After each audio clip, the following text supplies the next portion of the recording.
First question we are having solve the equation. इसमें पहले हम मिडल मोस्ट टर्म्स वाले जो सम्स हैं हमारे वो कर रहे हैं।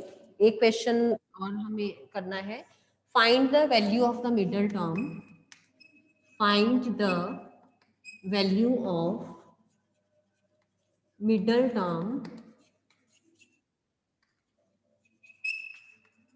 यहाँ पे ये इस तरह से लिखा हुआ है, इसका मतलब एक मिडल टर्म भी हो सकती है, टू भी हो सकते हैं, depending on the value of N, number of terms पे डिपेंड करता है।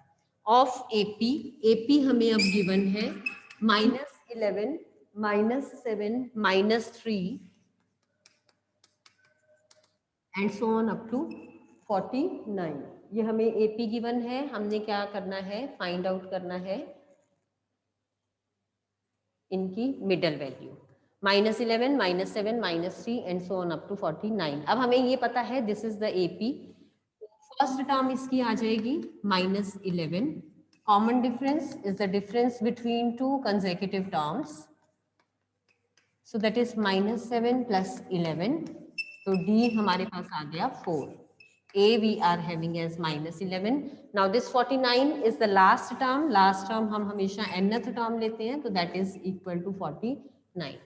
Now we are having A, we are having D, we are having the value of A n, तो we can find out n.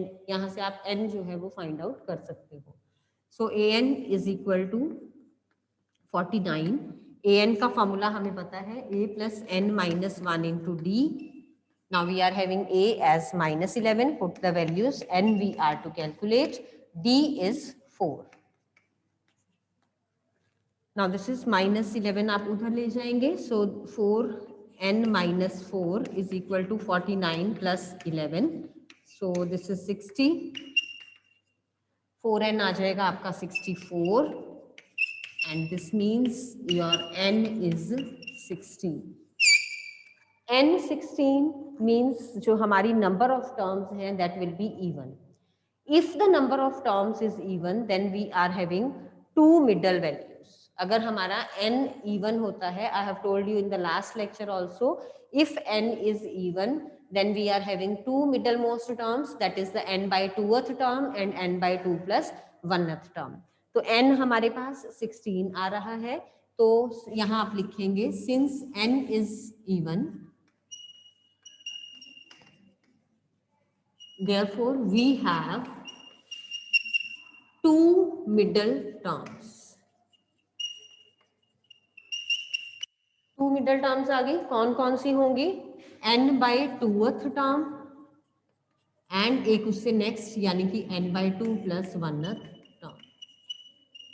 n by 2 means 16 by 2 and 16 by 2 plus 1th term. 16 by 2 is 8 and 16 by 2 8 plus 1 9th term.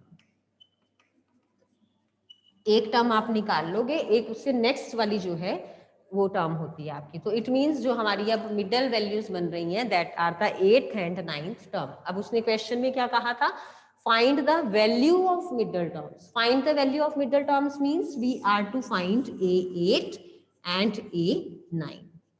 Now A8 direct formula A plus 7D. We are having A, we are having D, put the values and get your answer. A is -11 plus 7 into D is 4, -11 plus 28, that is 17. Now A9, that is A plus 8D, -11 plus 8 into 4, that is 21. So the middle terms जो हैं हमारी, उनकी values क्या क्या आई हैं, 17 and 21. Sometimes in the question आपको ऐसे भी आ सकता है, find the sum of the values of the middle terms. अगर question आता है find the sum of values of middle terms, then simply in the end you are to add these two values 17 and 21, इनका आप sum लिखोगे last में. But in this question हमें उसने क्या कहा, find the value of middle terms. तो सबसे पहले हमने a, d और a n से values निकाल ली n की. n हमारे पास इवन आता है या ऑड आता है, उसके ऊपर डिपेंड करता है कि मिडल टर्म्स हमारी कितनी होंगी.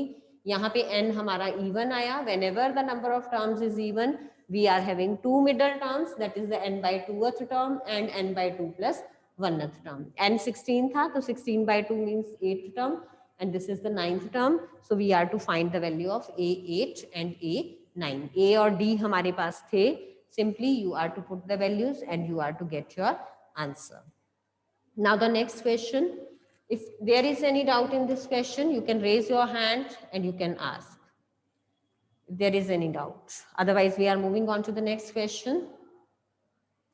Next question we are having is split 207 into 3 parts. Again, आपको बेटे मैंने बताया हुआ है कि जब भी हमने स्प्लिट करना है और साथ में हमें कंडीशन गिवन है, अब जैसे यहाँ हमें गिवन है split 207 into 3 parts such that these are in AP, कि जिन पार्ट्स में हम इसको स्प्लिट कर रहे हैं they are in AP.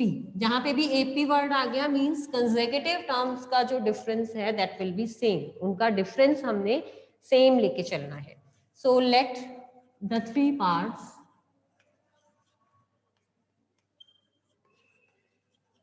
Are, अब हमने क्योंकि इनको AP में लेके चलना है तो let these be A minus D, A and A plus D.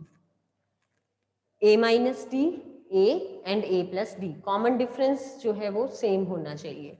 जब नंबर ऑफ पार्ट्स जो हमने लेने होते हैं वो ऑड लेके चलने होते हैं तो हम क्या करते हैं, सेंटर वाली जो टर्म होती है उसको A लेते हैं, लेफ्ट वाली टर्म्स में से D माइनस करते जाते हो, राइट वाली टर्म्स में D प्लस करते जाते हैं. तो अब यहाँ पे 3 पार्ट्स थे तो सेंटर वाला पार्ट हमने A ले लिया, इधर D माइनस किया, इधर D प्लस किया. सपोज आपकी 5 टर्म्स होती तो सेंटर वाली आपने A ले ली, अगली A प्लस D, इधर प्लस D किया, इधर माइनस D किया, देन A प्लस फिर से D प्लस करोगे इसमें A प्लस 2D और इधर से क्या हो जाएगा A माइनस 2D.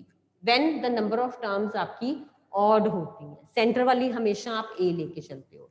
जब ये टर्म्स इवन होती है तो इधर A minus D, A plus D, इधर माइनस करते जाओगे, इधर प्लस करते जाओगे, क्योंकि नंबर ऑफ टर्म्स इवन यानी कि इवन पार्ट्स होने के कारण आपके 2 मिडल पार्ट्स बनेंगे तो उनको A माइनस D और A प्लस D ले लो.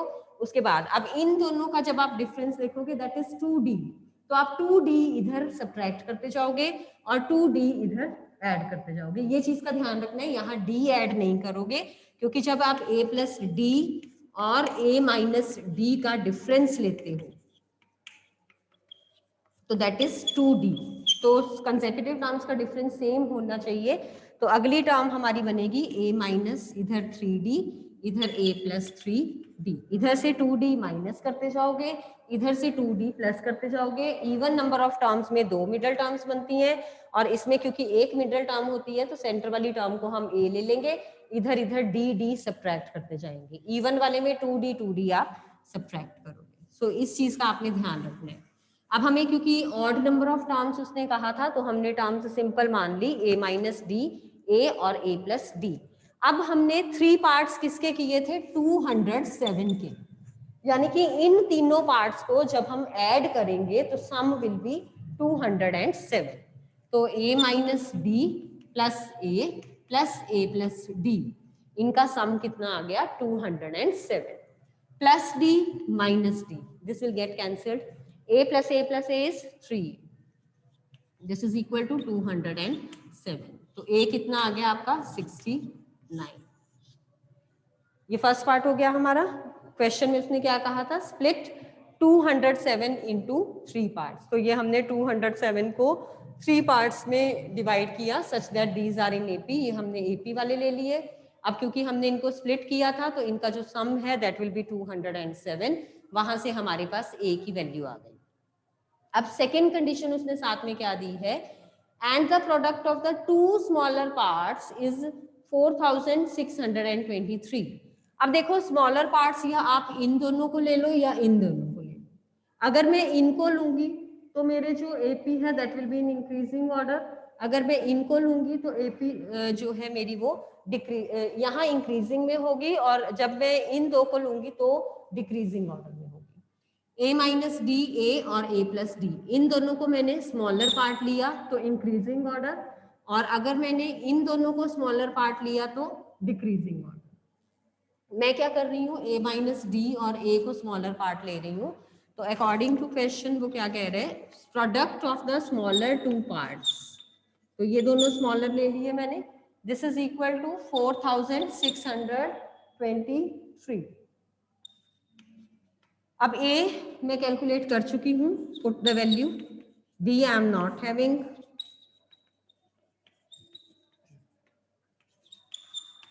69 यहाँ मल्टीप्लाई हो रहा है, इधर आके डिवाइड कर देगा। तो जब आप इसको डिवाइड करोगे you will be having 69 minus D is equal to 67। यहाँ से minus D is equal to 67 minus 69, तो डी इज इक्वल टू आ जाएगा आपका 2।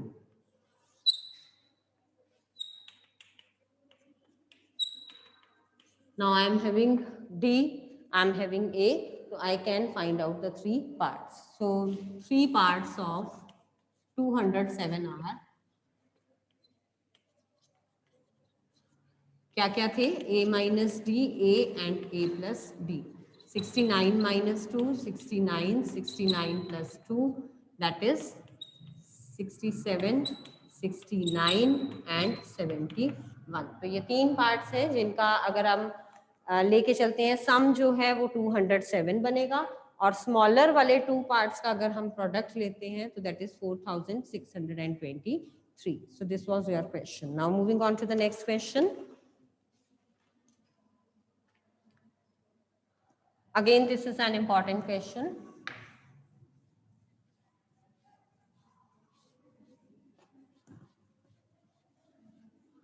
जो जो आपको स्टेटमेंट में गिवन होगा अकॉर्डिंगली आप प्रोसीड करते जाओ and you will reach your final answer. Concept clarity I hope कि एपी की है आप लोगों की। अब इसमें मुझे क्या गिवन है नेक्स्ट क्वेश्चन में, the 8th term of an AP is half its second term. 8th term of an AP8th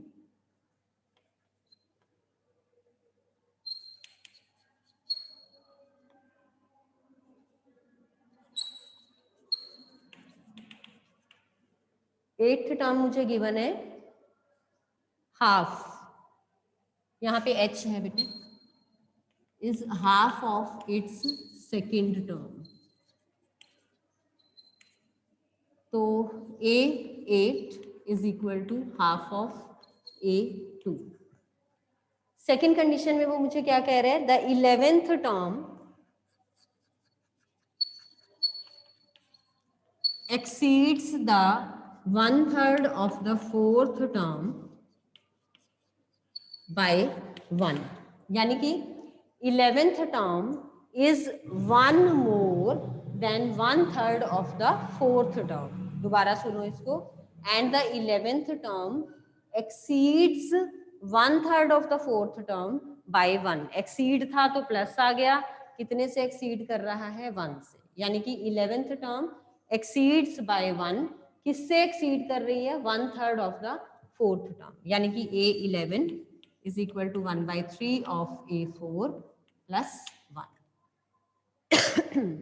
अब यहाँ पे हम वैल्यू पुट कर देंगे, ये 2 हम इधर ले जा सकते हैं। Twice of A8 is A plus 7D, A2 is A plus D। यहाँ से इधर आगे कर रही हूँ मैं, this is 2A plus 14D minus A minus D equal to 0, A plus 13D is equal to 0, A is equal to minus 13D। Let this be your equation number 1। अब A की इक्वेशन मुझे यहाँ से मिल जाएगी, A की value put कर देंगे तो we will get the value of D। अब इसको सिंप्लीफाई करेंगे आगे, A11 का formula that is A plus 10D। ये वाला 3 अभी हम इधर नहीं ला सकते क्योंकि यहाँ पे +1 हो रहा है साथ में, यहाँ पे कुछ भी ऐड या सब्ट्रैक्ट नहीं हो रहा था तो हम 2 को डायरेक्ट इधर ले गए। यहाँ पे क्योंकि +1 ऐड हो रहा है, पहले आप LCM लोगे, so this is A4 plus 3/3। अब इस 3 को हम इधर लेके जाएंगे, so this is 3A plus 30D। A4 की वैल्यू पुट कर देंगे, A plus 3D plus 3। अब A और D वाले टर्म्स हम एक तरफ ले जाएंगे, so this is 3A plus 30D -3d is equal to 3। Constant term मैंने राइट हैंड साइड पे रख ली, ए और डी वाली टर्म्स जो है वो मैंने एक तरफ कर ली। अब ए जो है that is equal to -13d, तो जहां जहां ए है वहां वहां हम रिप्लेस कर देंगे -13 से। So this is -26d plus 27d is equal to 3. d is equal to 3. d की वैल्यू आ गई हमारे पास 3। अब d आ गया मेरे पास, तो I can find out a also.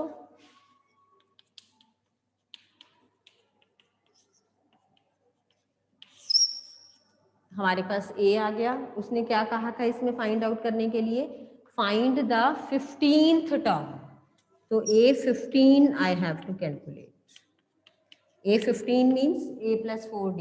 a मेरे पास है -39, d मेरे पास है 3, तो -39 plus 14 times 3 that is -39 plus 42 that is equal to 3। तो a15 की वैल्यू हमारे पास क्या आ गई, 3। So this is your answer.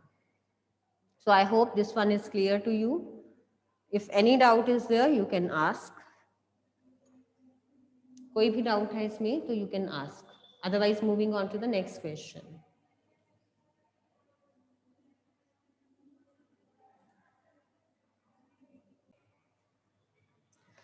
Next question में we are given the sum of first 5 terms and first 7 terms, यानी कि first 5 terms का sum and first 7 terms का जो sum है, अगर हम उनको add करते हैं, उनका sum लेते हैं, तो that is given to be 167. Sum of first 5 terms and first 7 terms is given to be 167.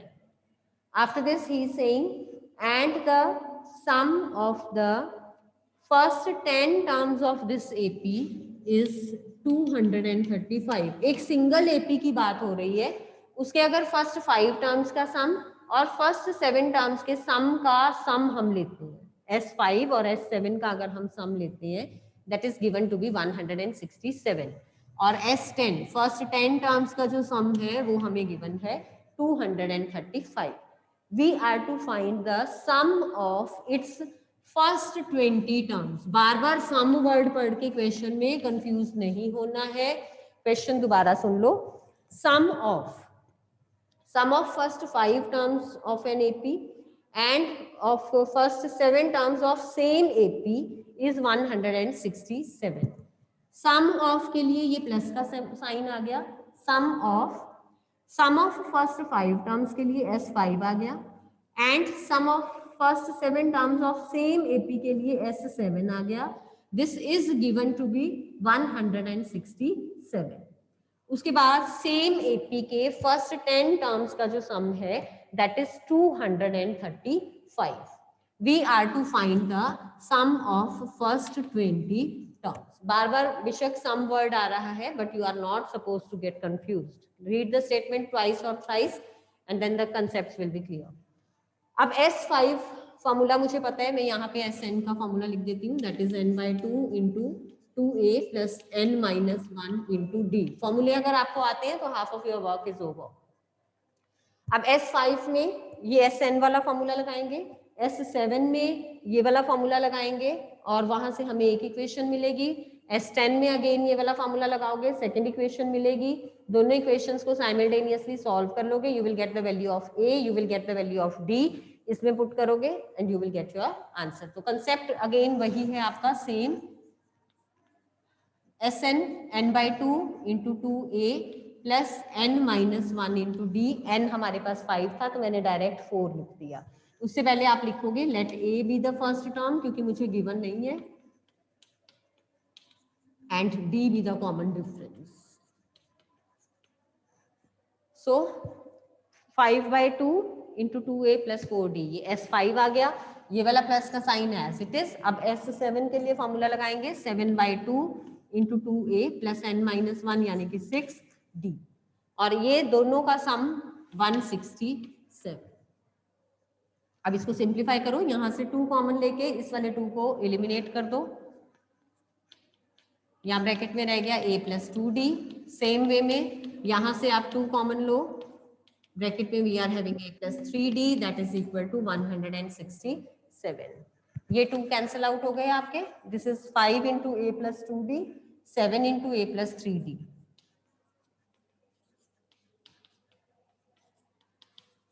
This is equal to 167. Now open the bracket, 5a plus 10d. This is plus 7a plus 21d, and this is equal to 167. 5a plus 7a, that is 12a plus 31d is equal to 167. इनमें कुछ भी common नहीं है cancellation के लिए, so this will be your first equation. Now for the second equation we are having S10 is equal to 235. यहाँ तक हमने क्या किया, S5 और S7 का सम हमें 167 गिवन था, हमने S5 की वैल्यू पुट की, S7 की वैल्यू पुट की, and we got one equation after simplifying. The variables in this equation are A and D. Now in the same way we will find out the second equation from this S10. S10 हमें given है 235. So put the value of formula of this, that is 10 by 2 into 2a plus n minus 1 that is 9 into d is equal to 235. ये आपका cancel out हो गया, 5 इधर multiply कर रहा है, इधर आके डिवाइड करेगा। So we will be having 2a plus 9d is equal to 235 को इस 5 से डिवाइड करेंगे, 235 divided by this 5 that is equal to 47। Direct लिख दिया है मैंने यहाँ पे। अब यहाँ पे देखो फर्स्ट इक्वेशन में we were having 12a, here we are having 2a, तो हम इसको 6 से मल्टीप्लाई करके इक्वेशन 1 में से सब्ट्रैक्ट कर देंगे। Equation 1 minus 6 times equation 2। अब वैल्यूज पुट कर दो, 12a plus 31d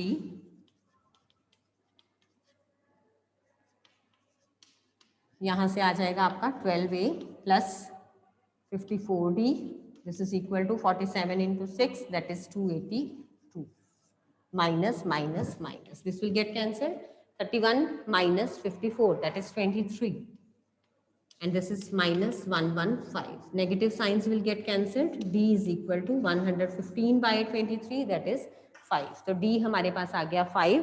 Now you can put this value of d in any of the two equations and you can get your answer. I am using this क्योंकि यहाँ पे जो मेरे numerical values हैं, coefficients हैं, वो छोटे हैं। So this is 2a plus 9 into 5 is equal to 47, 2a is equal to 9 5 45, उधर ले जाओगे माइनस हो जाएगा, तो this is a is equal to 1। अब a की वैल्यू 1 है, d की वैल्यू 5 है, I have to find out S20.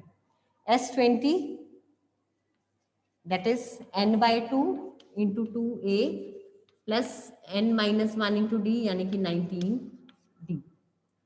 अब यहाँ पे वैल्यूज पुट कर दो, दिस इज 10, 2 into a1 है, 19 into d5 है, so this is 10 into 2 plus 95 97 that is equal to 970. So this 970 is your answer. So this is your answer.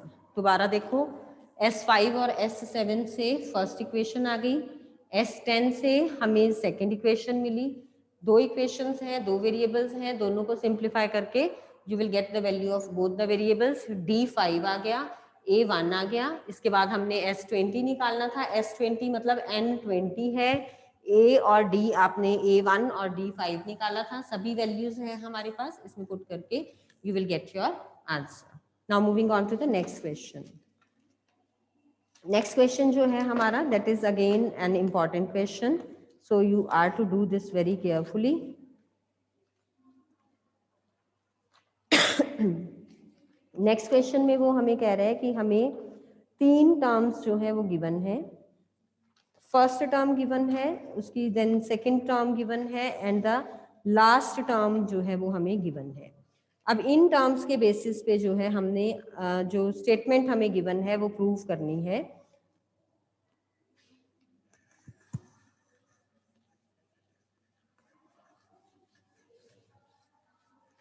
Statement proof करने के बजाय कई बार डायरेक्ट हमारे पास ऐसे भी आ सकता है कि फाइंड एस एन, तो दोनों तरीके से हम उसको कर सकते हैं। अब we are given the first term of an A P is a, second term is b and its last term is c. Find S n, हमें एस एन जो है वो निकालना है। हमें फर्स्ट टर्म ए गिवन है, second term b given है और थर्ड टर्म जो है वो हमने कैलकुलेट करनी है। सो फर्स्ट टर्म मैंने कैपिटल ए ले लिया, A1 भी ले सकते हैं, that is given to be A.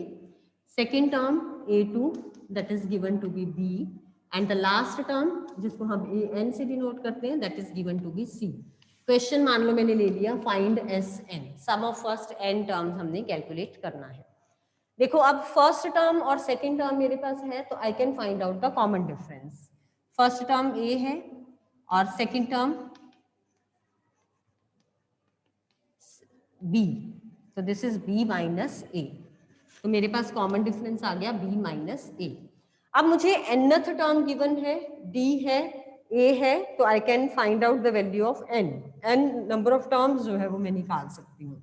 an मुझे गिवन है c, an का formula a plus n minus 1 into D, common difference. मैंने यहाँ पे कैपिटल A इसको डिफ्रेंशिएट करने के लिए लिखा है। अब ये इक्वल टू सी गिवन है, वैल्यूज पुट कर देंगे, स्मॉल a, n मुझे नहीं पता, d कितना है b माइनस ए। अब ये वाला a इधर ले जाएंगे, नेगेटिव हो जाएगा, दिस इज c माइनस ए। मुझे n की वैल्यू निकालनी है, ये यहाँ मल्टीप्लाई हो रहा है, इधर जाके डिवाइड करेगा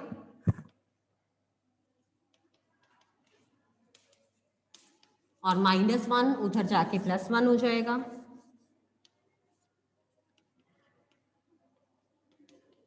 फिर एलसीएम लेके you will get the value of n, b minus a आपका एलसीएम आ जाएगा। इसमें कुछ नहीं है, सिंपली आपको जो है ध्यान से इसको करना है। So this is b plus c, b और c, minus a is -2a upon में b माइनस ए। अब मेरे पास n की वैल्यू आ गई, मेरे पास a है, मेरे पास d है, आई can find out Sn। Sn का formula n/2 into 2a plus n minus 1 into D. अब वैल्यूज पुट कर देंगे, n की ये वाली वैल्यू पुट कर देंगे। So this is b plus c minus 2a, ये ब्रैकेट में लेना है, ब्रैकेट में नहीं लोगे तो फिर वो सिर्फ -2a आगे वाली ब्रैकेट से मल्टीप्लाई होगा, अपॉन में b माइनस ए।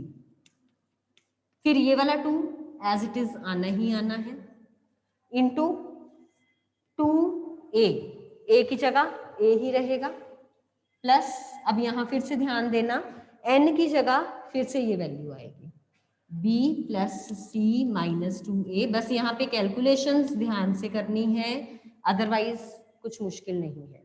तो n की जगह b plus c minus 2a upon b minus a, फिर ये -1 एज इट इज,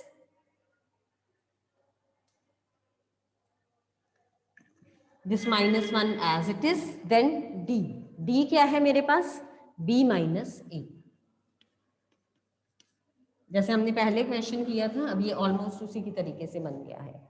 अब इसके बाद अगेन यहाँ पे क्या करोगे, एलसीएम ले लोगे। So this is equal to, बाहर वाली टर्म्स एज इट इज आ जाएंगी, b plus c minus 2a upon twice of b minus a. अंदर वाली टर्म्स जो है वो हम कैंसिल आउट करेंगे। पहले ब्रैकेट सॉल्व कर लो, 2a एज इट इज आ गया। अब यहाँ इस पार्ट को हम पहले सॉल्व करेंगे, -1 है यहाँ पे, एलसीएम लोगे तो नेगेटिव साइन होने के कारण यहाँ जब हम टर्म्स लिखेंगे साइंस इनके चेंज हो जाएंगे। So this is b plus c minus 2a, ये वाला एज इट इज आ गया, -1 की जगह b माइनस ए, तो मैंने साइन खोल के सीधा इसको लिख दिया और बाहर फिर से ये b माइनस ए से मल्टीप्लाई हो रहा है,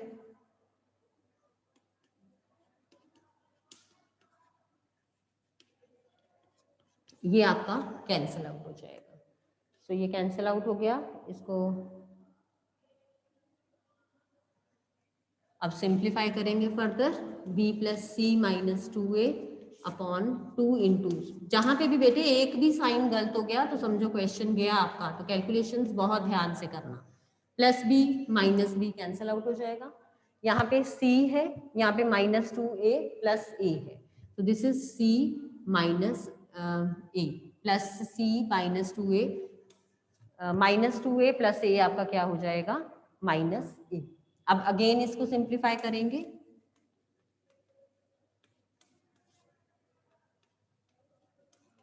to a minus a is again a plus c as it is. अब आगे फर्दर कोई कैलकुलेशन नहीं हो रही है, तो दिस इज योर आंसर। तो ये वाला जो आपका क्वेश्चन है वो इस तरीके से भी आ सकता है, if the first term, second term and the last term of an AP are a b and c respectively, respectively मतलब फर्स्ट वाली फर्स्ट को, सेकेंड वाली बी और लास्ट वाली c. If these are the terms, then prove that Sn is equal to this, या सीधा आ सकता है find Sn। तो दोनों में से जो मर्जी तरीके से स्टेटमेंट आ जाए, सॉल्यूशन आपका सेम रहेगा। First term a, small a था तो मैंने डिफरेंशिएट करने के लिए यहाँ पे कैपिटल A ले लिया। सेकेंड टर्म a2 से डिनोट करते हैं, वो मुझे b गिवन थी। nth टर्म, लास्ट टर्म क्योंकि था तो लास्ट टर्म हम हमेशा an से डिनोट करते हैं, तो nth टर्म आ गई यहाँ पे c। अब कॉमन डिफरेंस लिया, टू कंसेक्यूटिव टर्म्स का डिफरेंस ले लिया, तो सेकंड और फर्स्ट टर्म का डिफरेंस जब हमने लिया तो that is b minus a। nth term क्या आ गई c, ये हमें गिवन थी। अब मैंने यहाँ पे क्या किया, जब मुझे a d और a n गिवन होता है तो we can find out n, same concept मैंने यहाँ यूज किया, a n का फॉर्मूला लगा लिया, a plus n minus 1 into d equal to जो वैल्यू गिवन थी, यहाँ से सिंप्लीफाई करके हमने n की वैल्यू कैलकुलेट की, ये n की वैल्यू हमने Sn के फॉर्मूला में पुट की, देन यहाँ से LCM लिया, सिंप्लीफाई किया and we got our answer. This is an important question, इसको ध्यान से कर लेना। Now moving on to the next question. Next question में वो हमें कह रहे हैं कि if the mth and nth terms of an AP are 1 by n and 1 by m respectively, then find its mnth term। इस तरह के क्वेश्चंस में बेटे है कुछ नहीं है, कंसेप्ट आपका यही यूज होता है, बट थोड़ा ध्यान से करना पड़ता है जो भी उनका कैलकुलेटिंग पार्ट होता है, जरा से भी आपकी प्लस माइनस वगैरह की गलती हो जाती है तो पूरा क्वेश्चन आपका गलत हो जाता है। सो डरना नहीं है क्वेश्चन की स्टेटमेंट देख के, कंसेप्ट इसमें आपके दो ही यूज हो रहे हैं, या तो an वाला फॉर्मूला या Sn वाला फॉर्मूला, तो अकॉर्डिंगली जो जो गिवन है उसके अकॉर्डिंगली आप इसको सॉल्यूशन को प्रोसीड करोगे।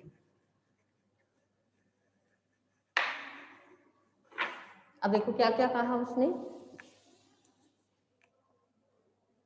नहीं, if mth and nth term of an AP are 1 by n and 1 by m, mth term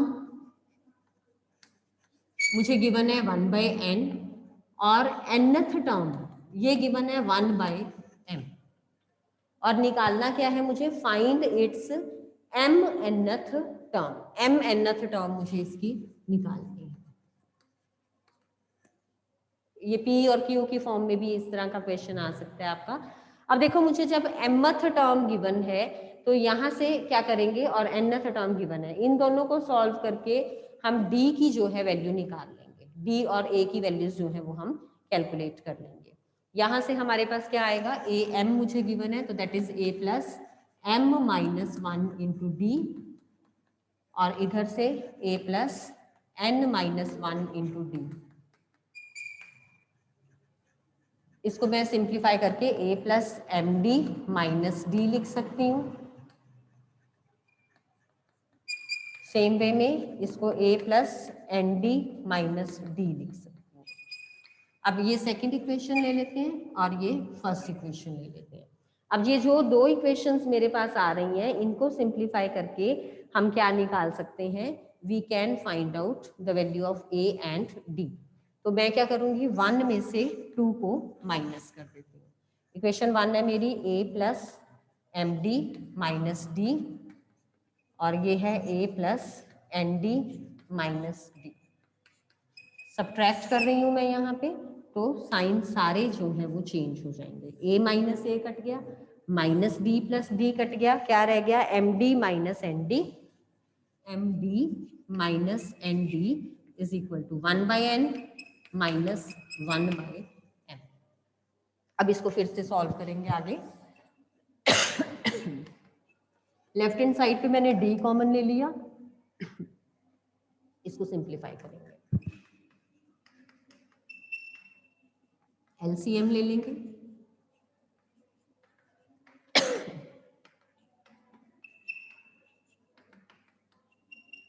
D आ जाएगा आपके पास 1/mn।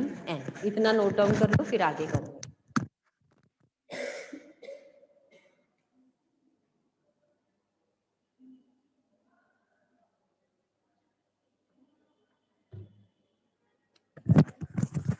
हमारे पास डी आ गया। अब हमें जो है ए की वैल्यू फाइंड आउट करनी है। ए की वैल्यू फाइंड आउट करने के लिए आप क्या करोगे, दोनों इक्वेशंस में से कहीं पे भी डी की वैल्यू को आप पुट कर दो। मान लो मैंने फर्स्ट इक्वेशन में ले लिया यहाँ पे a plus m minus 1 into D की जगह 1/mn यूजिंग 1। डी की वैल्यू पुट कर दी। अब हम क्या करेंगे, इसको सिंप्लीफाई करके a की वैल्यू निकालेंगे। अब a की वैल्यू निकालने के लिए हम पहले ये ब्रैकेट खोल लेते हैं। m into 1/mn is 1/n minus 1/mn is equal to 1/n। ये भी प्लस का 1/n, ये भी प्लस का 1/n, ये दोनों आपके कैंसिल आउट हो जाएंगे। a minus 1/mn is equal to 0, a is equal to 1/mn। अब मेरे पास a आ गया है, मेरे पास d है। Now I can find out mnth term. mnth term हम अब इजीली निकाल सकते हैं, फॉर्मूला हमें पता है, a to the power amn is equal to a plus number of terms minus 1 into d, a plus mn minus 1 into d. a की value आपके पास 1/mn है, पुट कर दो। यहाँ पे mn minus 1 as it is, a plus जो भी टर्म हमने निकालनी है minus 1 into d is again mn। तो ये हो गया 1/mn plus mn into 1/mn is 1 minus 1/mn। ये कैंसिल आउट हो गया, आंसर क्या आ गया हमारा 1। यानी कि जो mnth टर्म है दैट इज इक्वल टू 1। दोबारा से इस क्वेश्चन को देख लो, हमें गिवन था mth term 1/n, nth term 1/m। दोनों को हमने सिंप्लीफाई किया, हमारे पास दो इक्वेशंस रह गई। जो ये दो इक्वेशंस रही, इनको हमने साइमल्टेनियसली सॉल्व किया, d और a की वैल्यू निकाल ली। d और a जब हमारे पास आ गया तो हम mnth टर्म का फॉर्मूला लगा के इसको कैलकुलेट कर लेंगे। So this was your lecture for today. If any doubt is there, you can ask.